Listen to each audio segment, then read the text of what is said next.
देश के दिग्गज उद्योगपति रतन टाटा का मुंबई में निधन हो गया। उन्होंने मुंबई के ब्रीच कैंडी अस्पताल में अंतिम सांस ली है। रतन टाटा 86 साल के थे और पिछले कुछ दिनों से उनकी तबीयत खराब थी।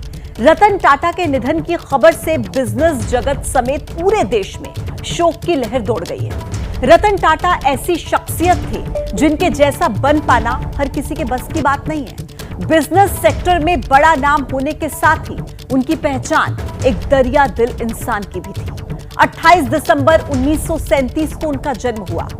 साल 1991 से लेकर 2012 तक टाटा ग्रुप के चेयरमैन वो रहे और इसी दौरान उन्होंने बिजनेस सेक्टर में कई बड़े कीर्तिमान स्थापित करते हुए देश के सबसे पुराने कारोबारी घरानों में से एक टाटा समूह को बुलंदियों तक पहुंचा दिया। उन्होंने देश और आम लोगों के लिए कई ऐसे काम किए जिसके लिए उन्हें हमेशा याद किया जाता रहेगा। रतन टाटा अपने समूह से जुड़े छोटे से छोटे कर्मचारियों को भी अपना परिवार मानते थे। उनका ख्याल रखने में कोई कोर कसर नहीं छोड़ते थे। तो ऐसी शख्सियत थे रतन टाटा जो अब हम सबके बीच नहीं रहे और ये न केवल बिजनेस जगत के लिए बल्कि पूरे देश के लिए एक बहुत बड़ी क्षति।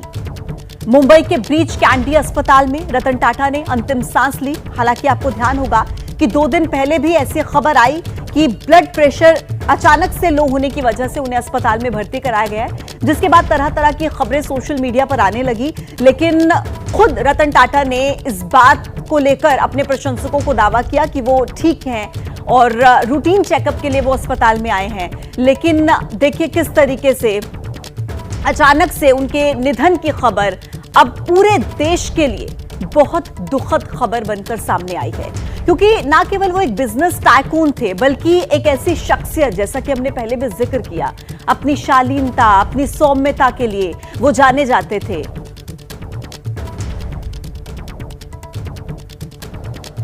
भारत के प्रसिद्ध उद्योगपति रतन टाटा ने मुंबई के ब्रीच कैंडी अस्पताल में आखिरी सांस ली है कि पिछले कई दिनों से उनको ब्रीच कैंडी के अस्पताल में भर्ती किया गया था। ब्रीच कैंडी अस्पताल में आखिरी सांस लेने के बाद उनका पार्थिव अबू कुलाबा के उनके रहते घर पर लेके आए हैं। जो जानकारी मिली है महाराष्ट्र के मुख्यमंत्री एकनाथ शिंदे और डिप्टी सीएम देवेंद्र फडणवीस से कि सुबह 10 बजे से 4 बजे तक अंतिम दर्शन के लिए रतन टाटा जी का पार्थिव है वो मुंबई के नरीमन पॉइंट के एनसीपीएम में रखा जाएगा। वहाँ पे काफ़ी सारी बड़ी दिग्गज नेता, कई बॉलीवुड के कलाकार, देश के कई नेता, ये सब नरीमन पॉइंट एनसीपीएम में आने की संभावना है और उसी को देखते हुए है यहाँ पे मुंबई पुलिस का एक तगड़ा बंदोबस्त पूरी जगह जगह पे दिखाई दे रहा है। जैसे कि कुछ समय पहले ब्रीच कैंडी अस्पताल के बाहर इसी तरह का पुलिस फोर्स यहाँ पे तैनात किया गया था। अब यहाँ पे जो उनका घर है वहाँ पे उनका पार्थिव रखा गया है, वहाँ पे भी उनके घर के बाहर एक पुलिस का तगड़ा बंदोबस्त हमें दिखाई दे रहा है। एनसीपीएम